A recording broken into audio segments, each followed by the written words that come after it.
Hello, friends. For those of you who I haven't had a chance yet to meet, my name is Jaya, and it's my privilege to be here today. I serve with Narmadas and Nirmala in Pune, in our ashram there in India. I'd like to begin today telling you a story. This story was related to me by Steve Berry, who is one of our monastic member orders in Pune, working there. And he related this story. I'm not sure if it's from somebody he actually knows or perhaps he heard it, but it concerns uh, a disciple of Swami Satchidananda. I hope I think many of you have had a chance to have met Swamiji, but now he's passed on now, some years now. But he was a great soul, and he came to America in the early 1970s, I believe it was, right about there. And he came to America and started to work here. He was a disciple of Swami Shivananda. Well, this story goes that this disciple, who's been a disciple now for many years, took initiation from Swami Satchidananda, and after taking initiation, he learned the techniques of meditation and began to practice very diligently. But he had in his mind this thought. Somewhere behind these teachings that have been given to me, there must be a more secret knowledge that's not being revealed to me. And someday, perhaps when I'm worthy, when I've progressed along this path, Swamiji is going to reveal those secret teachings to me.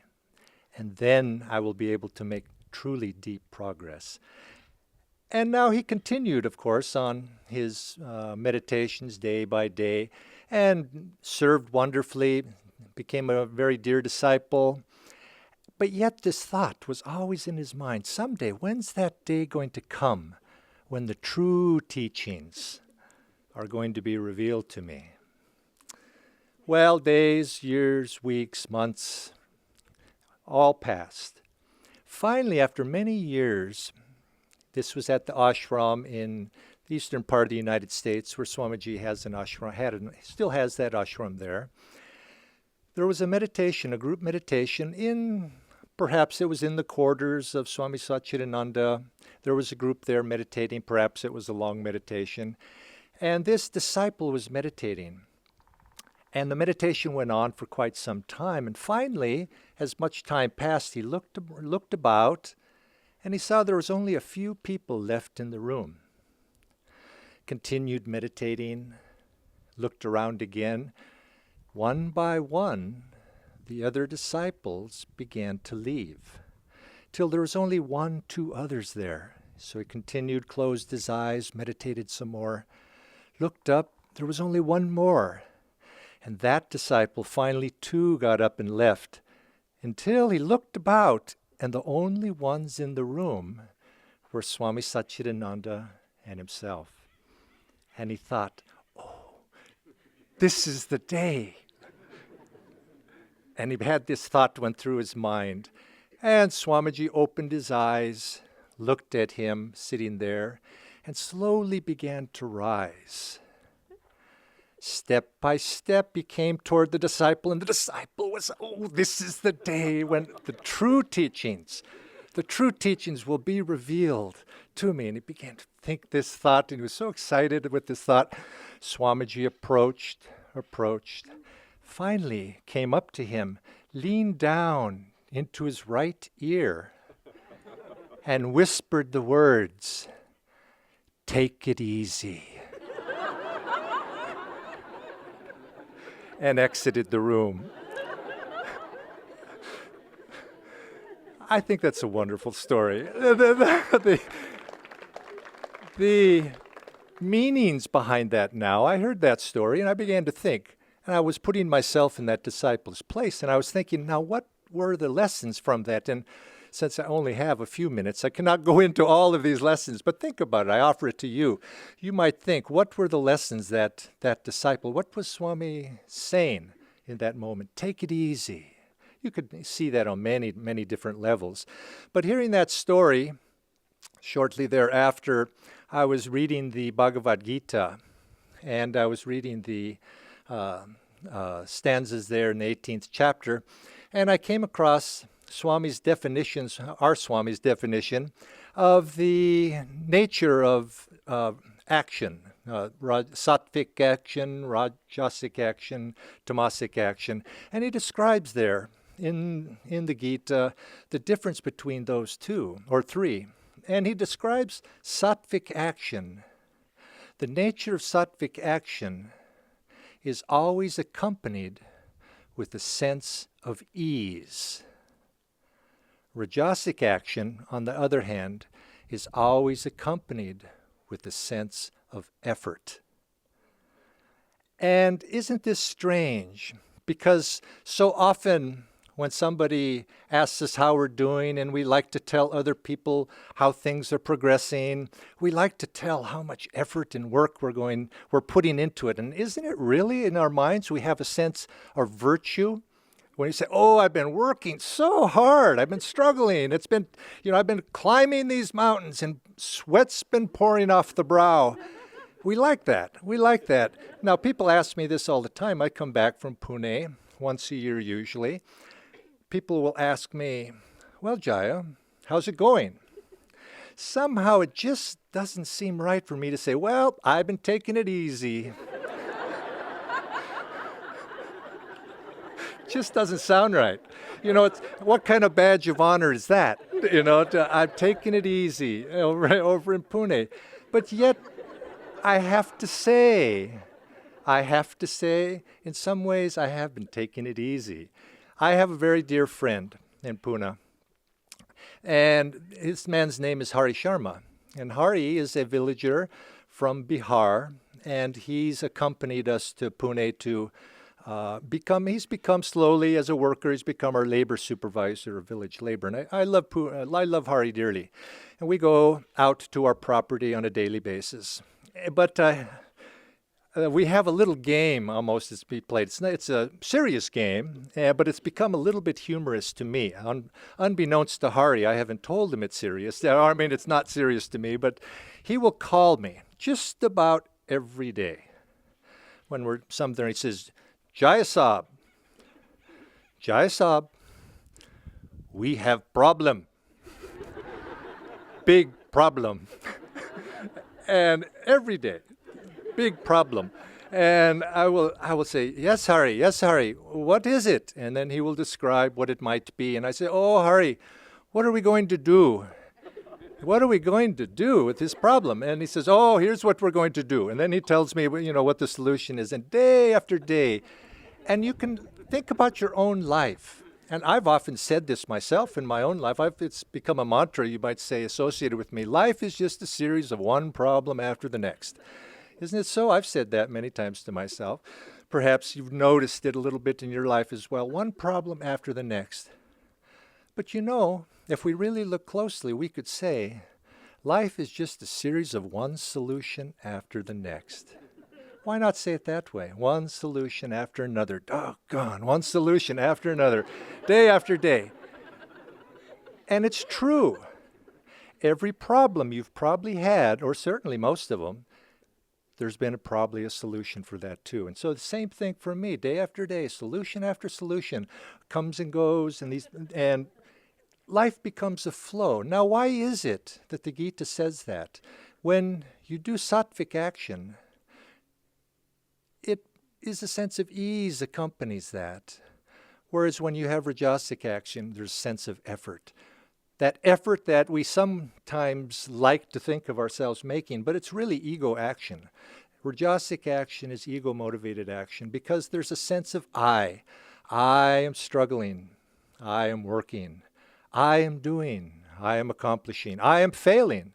All of these sense of I. And when you have that sense of I enter into your actions, what you do, that ego shuts the door on divine inspiration. It shuts the door on that divine power. But when we can open that door and let God walk through that gate, we find that a divine flow begins to come.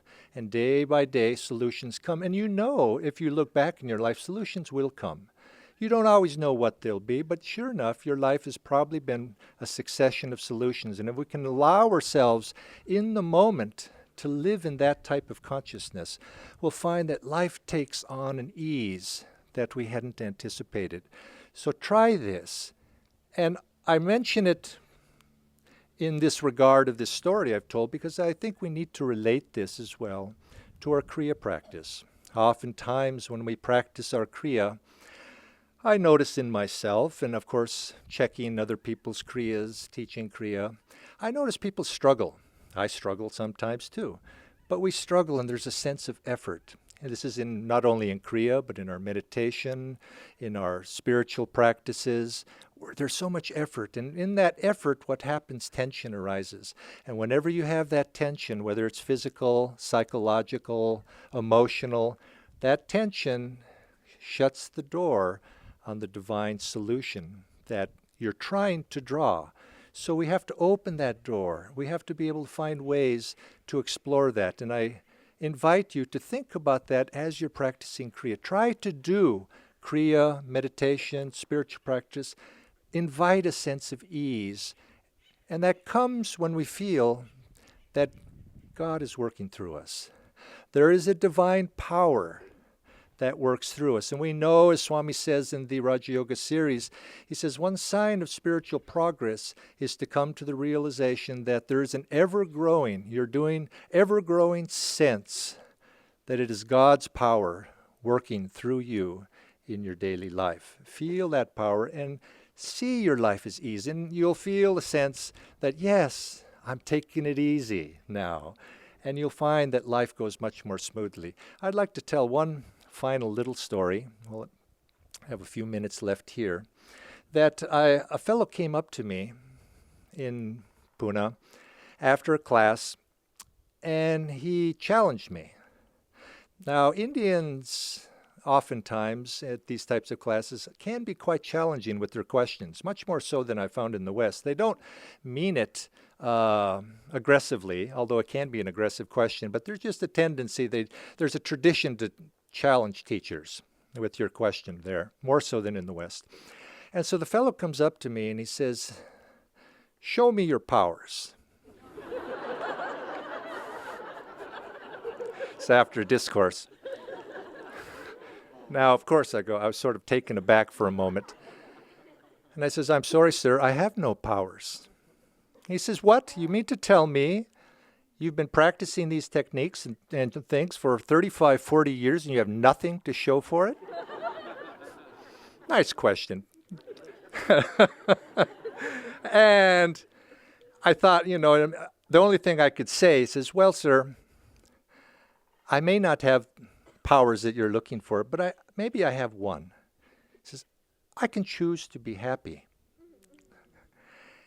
And I left it at that, and I'm sure it was not what he was looking for.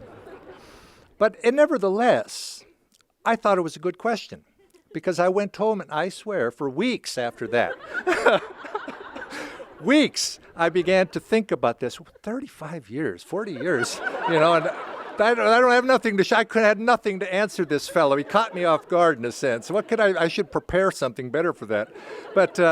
But then I began to think about it, and I think it's a good question. And actually, I'm going to challenge all of you. I don't know how long you've been meditating, practicing these, but think about it. In your mind, what have you, has it done something for you? I think oftentimes people, are you meditating just because you have nothing better to do, maybe? You just to get up in the morning, it's become a habit, good habit. But, is there something, why?